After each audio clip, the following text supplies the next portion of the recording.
இந்த கிறிஸ்துமஸை இன்னும் அழகாக்க காஞ்சிபுரம் SM சில்க்ஸில் 60% வரை சிறப்பு தள்ளுபடி. அருகில் உள்ள ஷோரூமை இப்பவே விசிட் பண்ணுங்க. உச்சத்தை தொட்ட தங்க விலை, மீட்க முடியாத அடகு நகையை விற்பதற்கு இதுவே சரியான நேரம். இனியும் யோசிக்காதீங்க. உங்க தங்க நகைய அதிக விலைக்கு விற்க சிறந்த வழி பிரைம் கோல்ட் ஹப் 9840551787. ஆஹா, no compromise. உங்க சைடுலயும் எங்க சைடுலயும். It's a GT promise. GT Holidays, South India's #1 travel brand. இன்னும் அவருக்கு அந்த கொள்கை கோட்பாடுகள் அவரை பின்தொடரக்கூடிய கூட்டத்துக்கு அந்த நாலேஜ் இல்லை அப்படின்னு சொல்றவங்களுக்கு நீங்க அதை எப்படி எடுத்து நம்ம பேசுற பசங்க கத்தி மாதிரி ஷார்ப்பா இருக்கக்கூடிய பசங்க. அவங்கள நீங்க சரியா பயன்படுத்திங்கன்னா உங்களுக்கு அவங்க யூஸ் ஆகும். உங்களை நீங்க தப்பா பயன்படுத்தினீங்கன்னா உங்களை வந்து குத்ததான் செய்வாங்க. அதை வச்சு நீங்க அவங்கள தற்கொலைன்னு பேச முடியாது. தமிழ்நாட்டுக்கு ஏன் இந்த கட்சியும் தலைவரும் தேவை? நீங்க ADMK DMKக்கு அப்புறம் எத்தனை கட்சி தொடங்கினா, எத்தனை நடிகர்கள் தொடங்கினா, இன்னைக்கு இந்த கட்சிக்கு மட்டும் ஏன் இவ்வளவு பெரிய வரவேற்பு? ஏன்னா மக்கள் நம்புறாங்க, இது உண்மையான ஒரு மாற்றம் அப்படிங்கிறத ஏத்துக்கிட்டாங்க. நம்ம தமிழ்நாட்டு அரசியல் இருக்க தலைவர்களுக்கு அந்த பாசம் கிடைச்சிருமா? இது வரைக்கும் கிடைச்சிருக்கா? ஏன் இந்த மனுஷனுக்கு கிடைக்குது? ஏன்னா இது இன்னைக்கு வந்த பந்தம் கிடையாது. ஒரு 33 வருஷமா அவர் முகத்தை அந்த மக்கள்கிட்ட காட்டி காட்டி காட்டி ஒரு விஜய் சாரு அவர் கூட்டத்துக்கு, அவரை பார்க்க வர கூட்டத்துக்கு அவர் அந்த இடத்துல நின்று என்ன ஒர்க் பண்ணுவாரோ அவங்கள ப்ரொடெக்ட் பண்றதுக்கு அவரு சார்பா இவங்க பண்றாங்க. பேசுங்க, நாங்க பாத்துக்கிறோம்னு இறங்குறாங்கல்ல களத்துல. எந்த கட்சிக்கு இது நடந்திருக்கு சொல்லுங்க? வரலாற்றுல நிற்கக்கூடிய ஒரு விஷயம் TVK சார்பா என்னவா இருக்கு? பணத்துக்கு கூடாத கூட்டம் ஒரு கட்சி இருக்குன்னா அது TVKன்னு வரலாறு நிற்கும். அதன் சிந்தனைகள் அனைவருக்கும் ஒரு பெரிய வணக்கம் அண்ட் வெல்கம் டு ஷோ. இன்னைக்கு நம்ம கூட TVK ஆதரவாளர்னு சொல்லலாம். இன்னும் நிறைய விஷயங்களோட பங்களிப்பு அப்படின்றது TVK இருந்துகிட்டே இருக்கு. தொடர்ச்சியா நம்ம நிறைய கூட்டங்களையும் பார்த்துக்கிட்டே இருக்கோம். தமிழ் குமரன் அவர்கள் நிறைய விஷயங்கள் பேச போறோம். வணக்கம் பிரதர். வணக்கம் வணக்கம். எப்படி இருக்கீங்க? நல்லா இருக்கேன். சிறப்பு. இந்த வாலண்டியர்ஸை வந்து தாவேக்காக்கு கொண்டு வந்ததுக்கு அப்புறம் அப்படின்ற ஒரு அமைப்பை கொண்டு வந்ததுக்கு அப்புறம் நிறைய விஷயங்கள் சீரா நடந்துகிட்டு இருக்கு. நான் இங்கிருந்து தொடங்கிடுறேன். ஏன் விஜய் அவர்களுக்கு உங்களோட ஆதரவு அப்படின்ற ஒரு விஷயம் எங்கிருந்து அவர் கூட பயணிக்க உங்களுக்கு தோணுச்சு? இந்த விஷயத்துல இருந்து, இந்த இடத்துல இருந்து அவர் கூட நம்ம பயணிக்கணும் அப்படின்ற ஒரு விஷயம். இல்ல அப்படி சொல்லணும்னா இது ரொம்ப பெரிய ப்ராசஸ். ஏன் அப்படின்னா வெறுமனே நடிகரா மட்டும் இல்லாம அவருடைய படங்கள்ல வந்து நம்ம கமர்ஷியலா மட்டும் பார்த்துட்டு இருக்கோம் இல்லையா? அவர்னால ஒரு கமர்ஷியல் படம் தான் பண்ணுவார் அப்படின்னு. ஆனா அந்த கமர்ஷியலுக்குள்ளேயே ஒரு பொது கருத்து அவர் எப்பவுமே வச்சிருந்திருக்காரு படங்கள்ல. குறிப்பா நான் கத்தி படம் பார்த்ததுக்கு அப்புறம் தான் ஓகே, நான் அந்த படம் பார்த்துட்டு கூல்ட்ரிங்க்ஸ் குடிக்கிறதே நிறுத்திட்டேன். ஒரு விவசாயியோட அந்த டைலாக்லாம் வந்து அவ்வளோ பவர்ஃபுல்லா அவர் பேசியிருப்பாரு, டெலிவரி பண்ணியிருப்பாரு, அதை உணர்ந்து பண்ணியிருப்பாரு அந்த கேரக்டர். அப்போ எனக்கு தோணுச்சு, ஓகே இவர் உண்மையாவே மக்கள் மேல ஏதோ ஒரு அக்கறை உள்ள ஒரு மனுஷன் தான் அப்படின்னு தான் அவரை ஃபாலோ பண்ண ஆரம்பிச்சு, ரசிகரா இல்லை, அவரோட படங்கள்ல அவர் பேசக்கூடிய அரசியல், அவர் இந்த மெடிக்கல் மாஃபியாவுக்கு எதிராக பண்ணக்கூடிய அந்த விஷயங்கள்லாம் ஈர்க்கப்பட்டு தான் ஓகே இந்த மனுஷன் அரசியலுக்கு வந்தா நல்லா இருக்குமேனு ஒரு எதிர்பார்ப்பு இருந்தது எனக்கு. ஆக்சுவலா முன்னாடில இருந்து இருந்தது. இன்ஃபேக்ட் அவர் அரசியலுக்கு வர்றதுக்கு முன்னாடி நான் ஒரு போஸ்டே போட்டிருந்தேன் ஃபேஸ்புக்ல. ரஜினி சார் 96 டைம்ல விட்டாரு, மிஸ் பண்ணிட்டாரு, தளபதி அவர்கள் மிஸ் பண்ணக்கூடாது, தயவு செஞ்சு வந்துருங்க அப்படின்னு இமிடியேட்டா ஒரு அதுல இருந்து ஒரு 1 மந்த்ல பாலிடிக்ஸ் ஸ்டார்ட் பண்ணாரு. ஸோ வெயிட் பண்ணது அதுதானே. வந்த அப்புறம் ஓகே இன்னும் ஸ்ட்ராங்கா நம்ம சப்போர்ட் பண்ணுவோம், நம்மளால முடிஞ்ச ஒரு கான்ட்ரிபியூட் பண்ணுவோம் அப்படின்னு தான் நம்ம சப்போர்ட் பண்ண ஆரம்பிச்சது. தொடர்ந்து இப்போ வரைக்கும் அது போயிட்டு இருக்கு. அதான் அந்த பயணமானது ஒரு நடிகரா நீங்க சொன்ன மாதிரி ஒரு கமர்ஷியலா எல்லாரும் கொண்டாடிக்கிட்டு இருப்பாங்க. சர்க்கார், கத்தி இந்த மாதிரியான படங்கள்ல சமூகத்துக்கு தேவையான விஷயங்களும் அவர் கொடுத்துட்டு இருப்பார். இருந்தாலும் ஒரு அரசியல் கட்சி தலைவரா அவரை ஏற்றுக்கக்கூடிய ஒரு தருணம்னு ஒண்ணு இருக்கும். கட்சி தொடங்கிட்டாரு, தன்னோட கொடியை அறிமுகப்படுத்துறாரு, தொடர்ச்சியா 1 by 1 பண்ணும் பொழுது இதையும் ஒரு ஆடியோ லான்ச் மாதிரி பண்றாருப்பா, சினிமா மாதிரிதான் இதையும் கையாளுறாங்க அப்படிலாம் சொன்னாங்க. ஏன் ஒரு புது முகமா ஒரு புது ஒரு புரட்சியோ இல்ல புது விஷயமோ பண்ணணும்னு நினைக்கும் பொழுது விஜய்க்கு மட்டும் ஏன் இப்படி நடக்குதுன்ற ஒரு பார்வை இருக்குன்னு நீங்க நினைக்கிறீங்களா? இல்ல இதுக்கு ஒரு பெரிய விளக்கம் கொடுக்கணும், அது கொஞ்சம் டைம் கொடுங்க. ஓகே. என்னன்னா ஒரு அரசியல் கட்சி தொடங்குறாங்க ஒருத்தவங்க அப்படின்னா அதுக்கூட அடிப்படை என்னவா இருக்கு? தமிழ்நாட்டுல ஒரு இயக்கமா இருந்து, இப்போ திராவிட இயக்கமே எடுத்துப்போமே, 1890களில் நம்ம ஐயா அயோத்திதாசர் பண்டிதர்ல இருந்து தொடங்குது அது. அதுக்கப்புறம் ஈவேரா எல்லாமே வந்து அதை ஃபாலோ பண்ணி கொண்டு வராங்க. அண்ணா அவர்கள் வந்து அதை பொலிட்டிக்கலா மாத்துறாரு. நீங்க அப்படியே இந்த பக்கம் TVKவை எடுத்துக்கோங்க.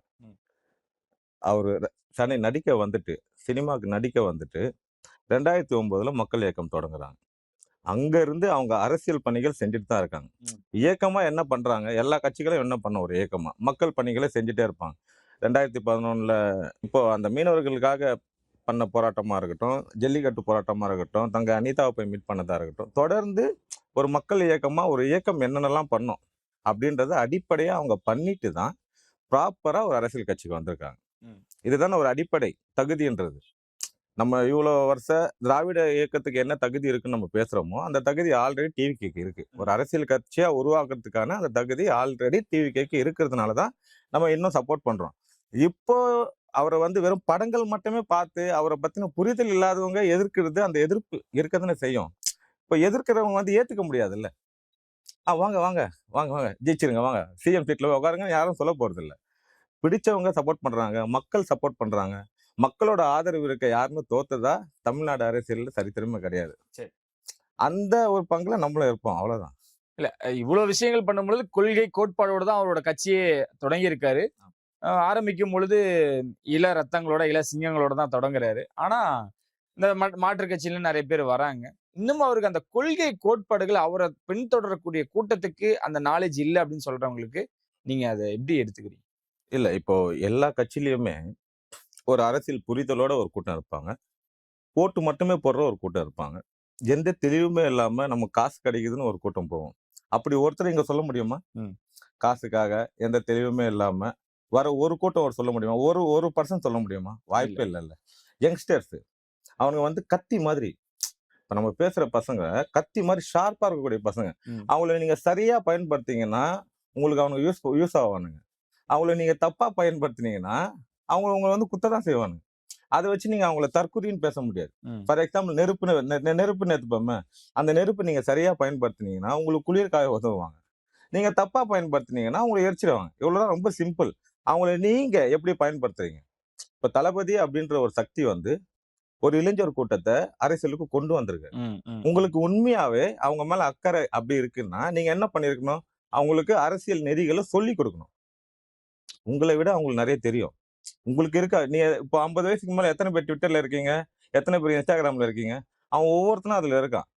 இல்ல சரியான விஷயத்தை தேடுறான். டிவிகேக்கும் விஜய் அவர்களுக்கும் இப்ப என்ன தேவைன்னு ஒன்று இருக்கு. தமிழ்நாட்டுக்கு ஏன் இந்த கட்சியும் தலைவரும் தேவை?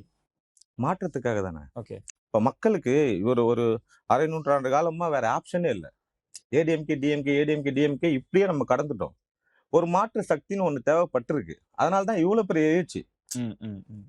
நீங்க டிஎம்கேக்கு அப்புறம் எத்தனை கட்சி தொடங்கினாங்க? எத்தனை நடிகர்கள் தொடங்கினாங்க? இன்னைக்கு இந்த கட்சிக்கு மட்டும் ஏன் இவ்வளவு பெரிய வரவேற்பு? ஏன்னா மக்கள் நம்புறாங்க. இது உண்மையான ஒரு மாற்றம் அப்படிங்கிறத ஏத்துக்கிட்டாங்க. அதனாலதான் இவ்வளவு பெரிய மாற்றம். அந்த மாற்றத்தை தமிழ்நாட்டுல வேணும்னு நீங்க நினைக்கிறீங்க, நான் நினைக்கிறேன். அதனாலதான் நமக்கு தேவைன்னு நினைக்கிறோம். ஓகே. இப்போ அடிப்படையா இந்த கட்சியோட கொள்கை என்ன? பிறப்போக்கும் எல்லா உயிருக்கும் சமூக நீதி. இப்போ இவங்க கட்சியோட கொள்கை தலைவர்கள் யாரு? அவங்க 5 பேருக்கும் உள்ள ஒற்றுமை என்ன? சமூக நீதி. இத்தனை வருஷமா பேரளவுல இருக்கிற ஒரு சமூக நீதிய செயல்பாட்டுல கொண்டு வரணும்னு ஒரு கட்சி வருதுன்னா அப்ப நம்ம அதை வரவேற்க தானே செய்வோம். சரி. அதுக்காக தான் ஆதரவு. மக்களோட ஆதரவும் அதுக்கு தான். அதுக்காக தான் நமக்கு தேவை அந்த கட்சி. அங்க இருக்கக்கூடிய கூட்டம், அவரை பார்க்கக்கூடிய கூட்டம் எல்லாமே சினிமா கவர்ச்சிக்காக அதனாலதான் அவர் பின்னாடி இருக்காங்க. குறிப்பா விஜய் அவரோட முகத்தை பார்க்கணும். அவர் இத்தனை நாளா ஸ்கிரீன்ல பார்த்தவங்க நேர்ல பார்க்க ஆவலா இருக்காங்க. அதனாலதான் நேர்ல அவ்வளவு கூட்டம் சேருது. அந்த கூட்டம்லாம் இதுக்கான ஒரு கூட்டம்ன்றாங்க. ஓட்டு போட மாட்டாங்கன்றீங்களா? அப்படின்ற ஓட்டா கன்வெர்ட் ஆகாதுன்னு சொல்லக்கூடியவங்களுக்கு அது எலெக்ஷன்ல தெரிஞ்சிட போதில்ல. அதுக்குள்ள ஏன் பதறீங்க? இப்ப வர கூட்டம் வந்து ஓட்டா மாறுதா மாறலையான்றது எலெக்ஷன்ல தெரிய போகுது. அதுக்குள்ள நீங்க ஏன் ஒரு அஜெண்டா கிரியேட் பண்றீங்கன்னு தான் நான் கேக்குறேன். வராங்க. ஒரு ரசிகரா இருக்க வந்து பார்த்துட்டு போயிடுவான் இல்லையா? முன்னாடி நாள்ல இருந்து வெயிட் பண்ணுவாங்களா யாராவது உங்களுக்கு? ஒரு நைட் ஃபுல்லா வெயிட் பண்ணுவாங்களா? ஓகே. தங்கி நம்ம பாக்குறோம். ஒரு ஊமை நண்பர்கள் வந்து அவ்வளவு எமோஷனல்ல ஒரு பாசத்தை காட்டுறாங்க. எதனால அந்த பாசம் வருது? இங்க நம்ம தமிழ்நாட்டு அரசியல்ல இருக்க தலைவர்களுக்கு அந்த பாசம் கிடைச்சிருமா? இது வரைக்கும் கிடைச்சிருக்கா? ஏன் இந்த மனுஷனுக்கு கிடைக்குது? ஏன்னா இது இன்னைக்கு வந்த பந்தம் கிடையாது. ஒரு 33 வருஷமா அவர் முகத்தை அந்த மக்கள்கிட்ட காட்டி காட்டி காட்டி அவர் பழகி இருக்காரு. அவங்க குடும்பத்துல ஒருத்தரா மாறி இருக்காரு. ஒரு எதிர்பார்ப்பு அவர்கிட்ட இருக்கு. இப்போ எல்லாருமே வந்து ஒரு ரசிகரா ஒரு நடிகனா மட்டும் அவருக்கு ஆதரவு கொடுக்கல. ஒரு அண்ணனா பாக்குறாங்க. நம்ம வீட்டு புள்ள வந்திருக்குன்னு பாக்குறாங்க. நீங்க ஏன் அந்த கண்ணோட்டத்துக்கு போக மாட்டீங்க? இல்ல வரக்கூடிய இளைஞர்கள் இந்த கம்பத்து மேல மரத்து மேல ஏறவங்கள வச்சு எத்தனை பேரு அதான் அவங்கள ஏறவங்கள வச்சு ம். விமர்சிக்கிறாங்க. எத்தனை பேர் விஜய் நான் அவ்வளவுதான் கேக்குறேன். இதன் மூலியமா இதுதான் அவரோட கூட்டம் அப்படின்றாங்கல்ல. இப்ப இந்த இலவசத்துக்கு எவ்வளவு கூத்து பண்ணீங்க? குடிக்கிறதுக்கு எவ்வளவு பேர் இருந்தீங்க? ம், ம். நீங்க பண்ண ப்ரோக்ராம்ல எல்லாம் அதான் நம்ம சொல்றோமா? அது நம்ம வேலையே கிடையாது. 1,00,000 பேர் கூடுற கூட்டத்துல ஒரு 10 பேர் எடுத்து வச்சு ஒட்டுமொத்த கட்சியும் இதுதான் நீங்க அடையாளப்படுத்தினீங்கன்னா அதை ஏத்துக்க முடியும். ம். அது நீங்களே உணரணும். நீங்களே உணர்ந்து அதை தவிர்க்கணும். தவிர்க்கலைன்னா நீங்களே தவிர்க்கப்படுவீங்க. இதான் நடக்க போகுது தமிழ்நாட்டுல. ஓகே. இப்ப நான் உங்களோட தனிப்பட்ட விஷயங்கள பத்தி பேசணும்னு நினைக்கிறேன். ம். இந்த வாலண்டியர்ஸ் எதுக்காக அவங்கள உள்ள கொண்டு வராங்க? எத்தனை பேரு, எத்தனை இடங்கள்ல, எத்தனை கூட்டம், என்ன சொல்றீங்க? எப்படி அவங்கள அணுகுறீங்க? எப்படி உங்களோட டீம செட் பண்றீங்க? இல்ல. நானுமே வந்து ஒரு ஒரு அது வந்து கட்சி ஆல்ரெடி ஆர்கனைஸ் பண்ண ஒரு விஷயம் தான். ம். வாலண்டியர் அப்படின்னு. நானுமே வாலண்டியரா போய் அங்க போய் நான் நிக்கிறதும், பண்றதும் என்னோட மன திருப்தி. இப்போ கரூர் இன்சிடென்ட்க்கு அப்புறம் நம்மளுடைய ரத்த சொந்தங்கள் அவங்க. நம்ம நம்ம நம்ம அந்த இடத்துல இருந்தா நம்ம ஏதாவது ஒரு ஹெல்ப் பண்ணி ஏதாவது ஒரு ப்ரொடெக்ட் பண்ணியிருக்கலாமே அப்படின்ற ஒரு அந்த அந்த ஒரு கில்ட்டி ஒன்று இருந்ததுல்ல. அந்த கில்ட்டியோட வெளிப்பாடு தான் நான் போயிட்டு என்னால முடிஞ்ச விஷயங்களை சோசியல் மீடியால பேசுறதும், களத்துல போய் நிக்கிறதும், இதெல்லாம் வந்து என்னோட மன திருப்திக்கு தான் பண்றேன். பணத்துக்காக இல்ல. பணத்துக்காக நம்ம பண்றதா இருந்தா வேற கட்சி எவ்வளவு இருக்குல்ல பணம் கொடுக்கறதுக்கு ரெடியா. இப்போ எல்லா கட்சியும் அவங்களுக்காக பேசுறது தானே எதிர்பார்க்கறாங்க. இப்ப நம்ம ஏன் டிவி கேக்கு பேசுறோம்னா நமக்கு எதுவும் தேவையில்லை. ஒரு மாற்றம் நடக்க போகுது. அந்த மாற்றத்துல நம்ம ஒரு சுயநலம் தான் அது. அந்த மாற்றத்துல நம்ம ஒரு ஒரு பங்கா இருக்கலாமேன்ற ஒரு சுயநலம் தான் அது. ம், ம், ம். இதுக்கு பணம் காசு கொடுத்தா வராது அது. அது வெறும் நடிப்பா மட்டும் தான் இருக்கும். ம். உணர்வா இருக்காது. இப்போ இந்த மனுஷன் பேசுறாருல்ல, நம்ம எவ்வளவு ஸ்பீச் கேட்கிறோம். நிறைய இது வரைக்கும் அரசியல் ஸ்பீச் நிறைய கேட்டிருக்கோம். இவரு ஷார்ட்டா பெற்றாரு. அந்த பேசுற நேரத்துல அவர் எப்படி பேசுறாரு? என்ன பேசுறாரு? அதுல எவ்வளவு உணர்வு இருக்கு? அததான் நம்ம பார்க்கிறோம். பேப்பர் படிக்கட்டுமாப்பா, தப்பு கிடையாது. ம். யார் இந்த அரசியல் களத்துல இப்ப சீமான் ஒருத்தர் பார்க்காம பேசிட்டாருன்னா எல்லாருமே பேச்சு திறமை மட்டும்தான் அரசியலுக்கு வேணுமா நான் கேட்கிறேன். ம், ம். மக்கள் நலன் தேவை இல்லையா? இவர்கிட்ட மக்கள் நலன் இருக்குல்ல. அந்த ஒரு விஷயத்துக்காக தான் நம்ம வாலண்டியரா பண்றது. ஓகே. இது எந்த எதிர்பார்ப்பும் இல்லாத ஒரு வாலண்டியரிங் தான். அப்படிதான் நான் இல்ல. நீங்க வந்திருக்கீங்கல்ல, பாண்டிச்சேரி பார்த்திருக்கீங்க, ஈரோட்ல பார்த்திருக்கீங்க. அவ்வளோ பசங்க, அவ்வளோ இன்வால்வ்மென்ட்டோட என் மக்கள் இப்போ ஒரு விஜய் சாரு அவர் கூட்டத்துக்கு அவரை பார்க்க வர கூட்டத்துக்கு அவரு அந்த இடத்துல நின்னு என்ன ஒர்க் பண்ணுவாரோ அவங்கள ப்ரொடெக்ட் பண்றதுக்கு அவரு சார்பா இவங்க பண்றாங்க. அந்த வாலண்டியர் பண்றாங்க ம், அந்த ம், ஒர்க்க. ம். எங்க ஜனத்தை அண்ணா நீங்க பாத்துங்கண்ணா, நீங்க நில்லுங்க, நீங்க நின்னு பேசுங்கண்ணா, நாங்க பாத்துக்கிறோம்னு இறங்குறாங்கல்ல களத்துல. கட்சியில இல்ல, மெம்பர் கிடையாது. எந்த கட்சிக்கு இது நடந்திருக்கு சொல்லுங்க? ம். ஒரு வாலண்டியர் பண்றது எந்த கட்சிக்கு நடந்திருக்கு? ஏதாவது ஒரு சோசியல் ஆக்டிவிட்டி பண்ணும்போது வாலண்டியர் பண்ணுவாங்க. இந்த கட்சி சோசியல் ஆக்டிவிட்டி மாதிரி ஆயிடுச்சு இல்ல இயல்பாவே. ஓகே. சோசியல் ஆக்டிவிட்டின்னா சமூகத்துக்கான இல்ல, ஒரு அதான். சேவை. வரவங்களும் காசு எதிர்பார்த்து வர மாட்டாங்க. விஜய் அவர்களுக்காக நிக்கிறோம், அந்த கட்சிக்காக நிக்கிறோன்ற ஒரு இன்னைக்கு இல்ல. இன்னும் நீங்க ஒரு 50 வருஷம் கழிச்சு பார்த்தாலும் ஓகே. வரலாற்றுல நிக்கக்கூடிய ஒரு விஷயம் டிவிகே சார்பா என்னவா இருக்கும்னா, பணத்துக்கு கூடாத கூட்டம் ஒரு கட்சி இருக்குன்னா அது டிவிகேன்னு வரலாறுல நிக்கும். ம். இன்னைக்கு இல்ல. இன்னும் ஒரு 50 வருஷம் கழிச்சும் இதுதான் நிலையா இருக்கும். ஓகே. அதான் அதெல்லாம் பார்க்கும்பொழுது ரொம்ப இதா இருந்தது. அங்க வரக்கூடிய ஆடியன்ஸ் நம்ம சொன்னோம்ல, அங்க இருக்கக்கூடிய கூட்டம் அப்படின்றது வந்து எப்படி கட்டுப்படுத்துறீங்க? அந்த கூட்டத்த பத்தின ஒப்பீனியன் உங்களுக்கு என்னவா இருக்கு? ஏன்னா இல்ல நீங்க நீங்க என்ன நினைக்கிறீங்கன்னா, இப்போ கரூர் இன்சிடென்ட்க்கு அப்புறம் தான் இது நடந்திருக்கு. ம். இந்த ஸ்ட்ரக்சர் உருவாயிருக்கு, ஆமா. ஃபார்ம் ஆயிருக்கு. நெறைய தவறு. பேருக்கு அது அதுதான் தவறு. தாட். அதுக்கு முன்னாடியில இருந்தே டிவிகே சார்புல இருந்து எல்லா ஸ்ட்ரக்சரும் இருந்தது. ஓகே. பாதுகாப்பு இருந்தது. அவங்க கேட்ட இப்ப நீங்க பாக்குறீங்கல்ல, ஒரு இடத்த ஆர்கனைஸ் பண்ணி அங்க ஒரு செட்டப் பண்ணி இத நீங்க முன்னாடியே பண்ணியிருந்தீங்கன்னா 41 உயிர் போயிருக்காது. ம், ம், ம். நீங்க பர்மிஷன் குடுக்கல அந்த டைம்ல. நான் அவங்க சொல்ற இடத்துல தான் பண்ணணும்னு விஜய் சாரே எத்தனை வாட்டி அத சொல்லிட்டாரு. அதுக்கு முன்னாடி நடந்த கூட்டங்கள்ல. இல்ல இப்பவுமே சமீபத்துல புதுச்சேரியா இருக்கட்டும், ம். ஈரோடா இருக்கட்டும், எல்லா இடத்துலயுமே கொஞ்சம் டிஸ்டன்ஸ் வச்சு கொஞ்சம் நீங்க இப்படி ஃபாலோ பண்ணணும்னு இருக்காங்க. ஆனா விஜய் அவர்கள் வரும்பொழுது, அவர் பேச ஆரம்பிக்கும் பொழுதும் அந்த கூட்டமானது அவர நோக்கி தான் பயணிக்குது அப்படின்றாங்கல்ல. அது விஜய் அவர்கள பார்த்தே ஆகணும், கிட்ட பார்த்துடணும் அப்படின்னு ஒரு ஒரு ஆர்வம் இருக்கலாம். அதை எப்படி நீங்க கட்டுப்படுத்துறீங்க அப்படின்ற ஒரு இல்ல இது கட்டுப்படுத்த வேண்டிய அவசியமே இல்லங்க. ஆ. எல்லாருமே மெச்சூர்டு. அவங்களுக்கே அது இயல்பா வரும். இப்போ ஒரு ஒரு இன்சிடென்ட்ல நீங்க காமிச்சிட்டீங்க. ஒரு அனாவசியமா ஒரு கேர்லெஸ்ஸா இருந்துட்டா என்ன பண்ணுவீங்க நீங்கன்றத காமிச்சிட்டீங்க. ம், ம், ம். அது ஒரு அலர்ட்னஸ் அவ்வளவுதான். அந்த அலர்ட்னஸோட வெளிப்பாடு தான் வந்து தன்னையும் பாதுகாத்துக்கிட்டு பக்கத்துல இருக்கவங்களையும் பாதுகாக்கிறது தான் அது. ஓகே. நீங்க பாத்தீங்கன்னா தெரியும், கூட்டத்துல இருக்கிறவங்களே ஆர்கனைஸ் பண்ணிக்கிறாங்க. கொஞ்சம் தள்ளி இருங்க, கொஞ்சம் இருங்க, அப்படி இருங்க, ஒதுங்கி இருங்க. ம். பாத்துங்க, நீங்க இது பண்ணாதீங்க, நீங்க கொஞ்சம் தள்ளி போங்க. அப்படின்னு கூட்டத்துக்குள்ளேயே அந்த ஆர்கனைசேஷன் ஃபார்ம் ஆயிடுச்சு. இனிமே அதுக்கான நீங்க வழக்கமா எதிர்பார்ப்பீங்கல்ல ஒரு இன்சிடென்ட். இல்ல அது நீங்க ரிக்வெஸ்ட்டா நடக்கிறதுக்கான சொல்லும் பொழுதா இருக்கட்டும், இல்ல ரொம்ப ஆர்வத்தோட இருக்கக்கூடிய கூட்டத்த அந்த அந்த அந்த பசங்களையா இருக்கட்டும், சொல்லும் பொழுது அவங்க உங்க மேல கோவப்படுறதோ, அதெல்லாம் நடக்க தம்பி வாய்ப்பு வேணாம். இல்லல்ல. அ. அதெல்லாம் நடக்க வாய்ப்பே இல்ல. இதுதான் தேவையில்ல கட்சிக்கு. சொல்றவன் யாரு? அவங்கள்ல ஒருத்தன் தானே. ம், ம், ம். இப்போ நீங்க வழக்கமா வந்து போலீஸ் வச்சு இத வந்து ஆர்கனைஸ் பண்ணி கரெக்ட்டா கண்ட்ரோல் பண்ணணும். நீங்க அத பண்ண மாட்றீங்க. இப்ப பசங்களே இறங்கி பண்றாங்க. அவங்கள்ல ஒருத்தன் சொல்லும்போது அவங்க கண்டிப்பா கேட்டுக்க தானே போறாங்க. ஓகே. எதுக்காக சொல்றாங்க? ஏங்க அவன் அடல்ட் இல்ல. அவங்களுக்கு புரியாதா? சரி. நீங்க நெனைக்கிற மாரிலாம் அவங்க தற்குறிலாம் கிடையாது யாருமே அங்க. உங்களுக்கே பாடம் எடுக்கிற ஜீனியஸ் இருக்கானுங்க அங்க உள்ள. ஓகே. நீங்க அவங்கள எடுக்கவும் மாட்றீங்களே. நம்ம ஒரு கூட்டம் முடியுது. நம்ம பார்க்குறோம். சேனல்ஸே சொல்றேன். இன்டர்வியூ எடுக்குறாங்க. போயிட்டு செலக்ட் பண்ணி சின்ன பசங்களா, வால் பண்ற பசங்களா, எதுவுமே அரசியல் புரிதலே இல்லாத ஆட்களா செலக்ட் பண்ணி ஒரு 2 பேர எடுத்து வீடியோ எடுத்து ட்ரெண்ட் பண்றீங்க. ம், ம், அங்க அறிவார்த்து பேசக்கூடிய, அரசியல் பேசக்கூடிய பசங்க 100 பேர் நிக்கிறானுங்க. அவங்கள ஏன் கண்டுக்கவே மாட்றீங்க? ம். பெரிய இஷ்யூலாம் பேச மாட்றாருங்க. இவரு வந்தாரு ம். அப்டின்னா, அந்த மாவட்டத்துல இருக்கக்கூடிய பிரச்சனைகள் சொல்றாரு எல்லாமே ஓகே. நெறைய இடத்துல நெறைய விஷயங்கள பூசி முழுகுறாரு. ம். இவரு வந்து அந்த கட்சியோட பி டீம், சி டீம், ம். ஒரே கட்சிய எதுக்கணும்னா, அது அவருக்கு குடுத்த டார்கெட் அப்டின்னு சொல்றாங்க. அப்படி கேட்டு அப்படி அந்த பயத்துல இயங்கக்கூடியவரா விஜய்? அதுக்கான தேவை இருக்கா? அதான் நான் கேட்பேன். அ சம்பாரிக்கணுமா? சம்பாரிச்சுட்டாருங்க. சம்பாரிக்கணுமா? இல்ல ஒரு பதவி வேணுமா? இது 2மே தேவைன்னா, யாருக்கோ ஒருத்தருக்கு பி டீமாவோ, சி டீமாவோ, டி டீமாவோ இருக்கலாம். இருக்கிறவங்க நம்ம பார்க்குறோம். ம். சரிங்களா?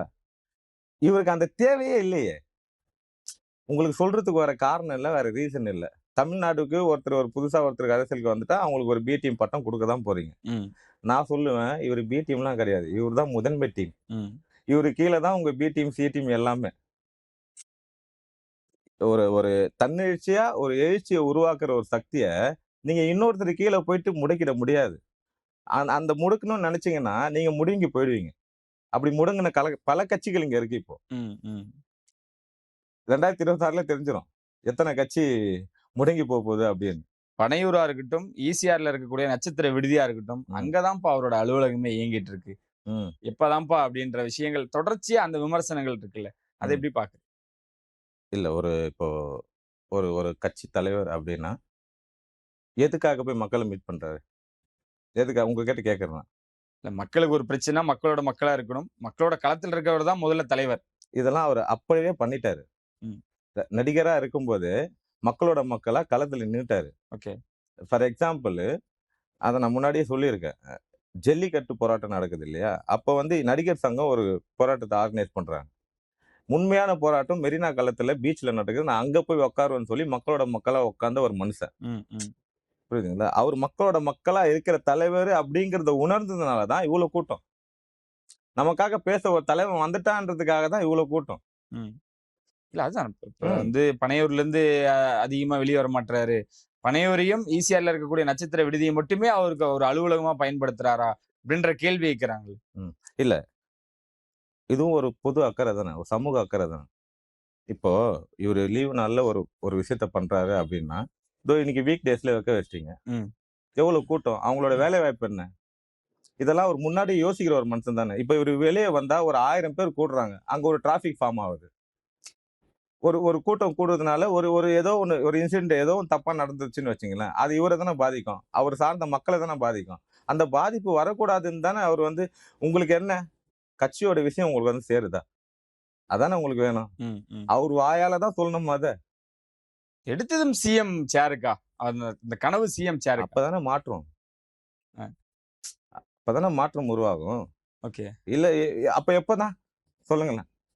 இல்ல இன்னும் ஒரு 20 வருஷம் இதுக்கு கழிச்சு முன்னாடி இருந்த அரசியல் கட்சிகளா இருக்கட்டும், ம். தலைவர்களா இருக்கட்டும், சின்ன ம். சின்னதா ஒவ்வொரு பதவியா இருந்து வந்தாங்க. அவங்க வந்த உடனே என்ன சொன்னாங்க? இல்ல சொல்லுங்களேன். சின்ன சின்ன பதவியில இருந்து இல்ல, வந்துட்டாங்க. இல்ல. வந்து சின்ன அந்த சின்ன சேர்ல பதவியில இருந்து இருந்தாங்க.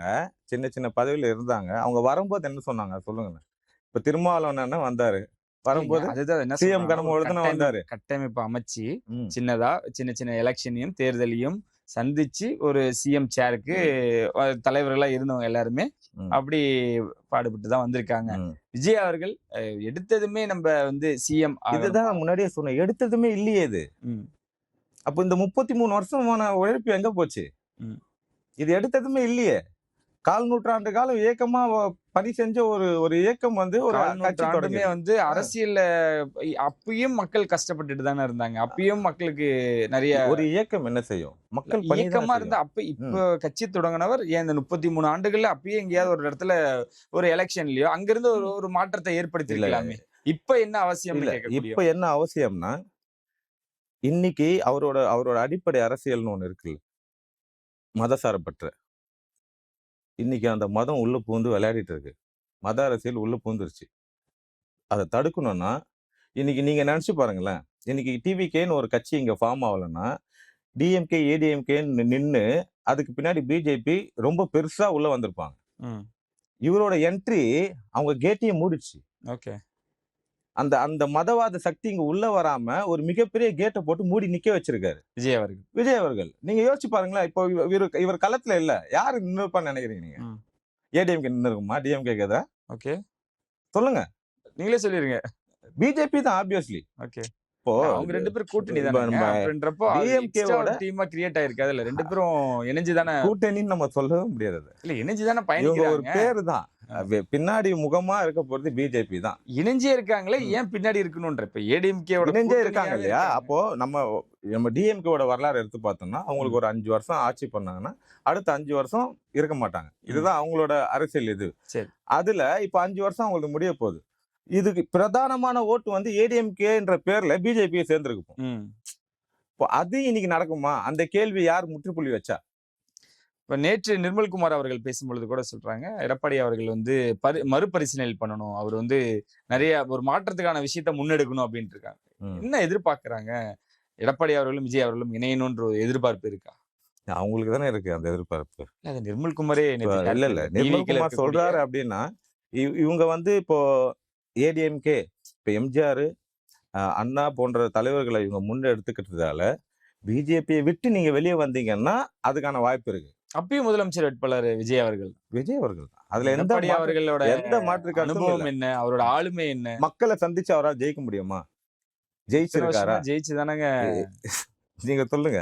எத்தனை வருஷமா ஜெயிச்சு எடப்பாடி அப்படிங்கிற முகத்துக்கு, அது இரட்டை இலை என்ற அந்த சின்னத்துக்கு, சரிங்களா? இது விஜய் அப்படிங்கிற அந்த முகத்துக்கு. ஓகே. முகத்தை வச்சு இந்த அரசியல் இருக்க போகுது. அந்த காலத்துல இருந்து அதானே ஒரு அடையாளத்தை வச்சுதானே இங்க அரசியலே நடக்குது.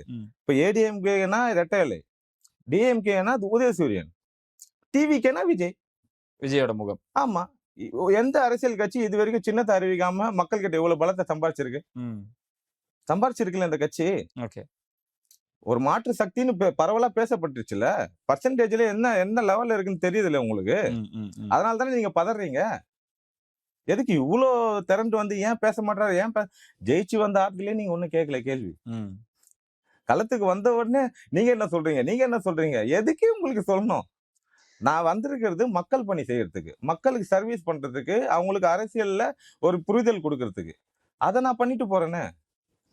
8 நிமிஷம் 9 நிமிஷம் பேப்பர் பார்த்து படிக்கிறாரு. வந்தாலே அவர் வந்து சொகுசாதான் வருவார், சொகுசாதான் போவாரு. ஏங்க எப்படி வந்தாலும் மக்களோட பிரச்சனைகளை தான் சொல்றாரு. எத்தனை நிமிஷத்துல சொன்னாலும் அதை கன்வே பண்ணிடுறாரு. இதெல்லாம் நீங்க கடந்து போகும்போது, ஏன்னா இப்ப நம்மளோட நிறைய நேர்காணல்ல இந்த கேள்விகளை வைப்பாங்க. இது தொடர்ச்சியா வைக்கிறாங்களா? ஏன் அப்படின்ற ஒரு கேள்வி. வேற என்ன கொஸ்டின் இருக்கு சொல்லுங்களேன். விஜய் அவர்களுக்கு எதிராக நீங்க கேட்கறதுக்கு வேற என்ன கொஸ்டின் இருக்கு? அதுக்குதான் ஈரோட்ல 30 நிமிஷம் பேசியிருக்காரு. அங்கேயுமே வந்து சிலர் பேரெல்லாம் சொல்லாம இருக்காரு. சில கட்சி பேர்களும் சில கட்சி தலைவர் பேரும் சொல்லாம. ஏன் சொல்லணும்னு கேக்குறேன்னா, அவர் ஒரே வயதுல முடிச்சிட்டாரு. 2026ல நான் யாருக்கிட்ட மோதுறேன்றது எனக்கு தெரியும். ஆட்டத்திலே இல்லாதவனா நான் ஏன் கலாய்க்கணும்? ஆட்டத்திலே இல்லாதவனா நான் ஏன் விமர்சனம் பண்ணணும்? அதை தான் அப்படின்னு நிறைய பேர் சொல்லிக்கும் பொழுது அதை டைரக்டாவே சொல்லிடலாம். இல்ல தெரிஞ்சிச்சுல்ல, தான் அவங்களே உணரும் போது அதை எதுவும் சொல்லிட்டு. ஓகே, நான் கேக்குறேன். இப்போ ஒண்ணும் இல்லைங்க, இவர் வாயில இருந்து ஒருத்தரோட பேர் சொல்றாருன்னா அவங்கதான் அன்னையோட ட்ரெண்டிங். சரிங்களா? அப்படி ஒரு விளம்பரத்தை எதிர்பார்த்து காத்துட்டு இருக்க கட்சி அது. ஓகே, அதை கொடுக்க வேணாம்னு நினைக்கிறாரு, அவ்வளவுதான். அதனால அதெல்லாம் தவிர்க்கிறாரு. ஓகே. இந்த ஈரோடுக்கு அப்புறம் இனி இனி ரொம்ப குறுகிய மாதங்கள் தான் இருக்கு. ம். ஈரோட்லயே ரொம்ப ஃபயரா தான் விஜய் அவர்கள் பேசினார். இனி இப்படிதான் இருக்க போகுதுன்ற மாற்று கருத்தே இல்ல. ம். இனி களம் எப்படி இருக்கும்னு நினைக்கிறீங்க? ஒரே ஒரு இடத்தை நோக்கி கண்டிப்பா நகரும். ம். விஜய் ஆகிய நான். ஓகே. அந்த களத்தை நோக்கி இனி வரும் களங்கள் இருக்கும். எந்த ஒரு அதுல எந்த மாற்று கருத்தும் இருக்கு. ஓகே. மலேசியா எவ்வளவு சினிமா சார்ந்த விஷயங்கள் பேசினாலும் ம். ஜனநாயகன் எப்படி இருக்க போகுது? அந்த அந்த அந்த அந்த ஒரு அரங்கம் எமோஷனலா தான் கனெக்ட் ஆக போகுது. இருக்கா உங்களுக்கு அந்த வருத்தம்? இல்ல, நான் ஒரு சினிமா பர்சனா நான் சொன்னேன்னா, சினிமாவுக்கு மிகப்பெரிய லாஸ். ம். ஒரு சமூகத்து மேல அக்கறை உள்ளவனா சொல்லணும்னா, நம்ம சமூகத்துக்கு ஒரு மிகப்பெரிய லாபம் தளபதி விஜய் அவர்கள். ஓகே. ஒண்ணு இழந்தாதான் ஒண்ணு கிடைக்கும்ன்றது தான். இப்போ நம்ம சமூகத்துக்கு முக்கியமா, சினிமாக்கு ஒரு வளர்ச்சி முக்கியமான்னு கேட்டா, நான் சமூகத்துக்கு தான் முக்கியம்னு சொல்லுவேன். அந்த வகையில எனக்கு அவர் அரசியலுக்கு வந்தது மிகப்பெரிய சந்தோஷம் தான். ஓகே. அதனால இந்த படம் இந்த அது இருக்கட்டும். 2026 நீங்க சொன்ன மாதிரி அதை நோக்கி தான் எல்லாருமே நிறைய விஷயங்கள் கண்டிப்பா, பேசிட்டு இருக்காங்க. கண்டிப்பா. ரொம்ப நன்றி பிரதர். நன்றி, நிறைய நன்றி, விஷயங்கள் நன்றி. எங்களோட பகிர்ந்துக்கிட்டு நன்றி, நன்றி. இந்த நிகழ்ச்சியில உங்களை சந்திக்கும் வரை உங்களிடமிருந்து விடைபெறுவாங்க. நன்றி.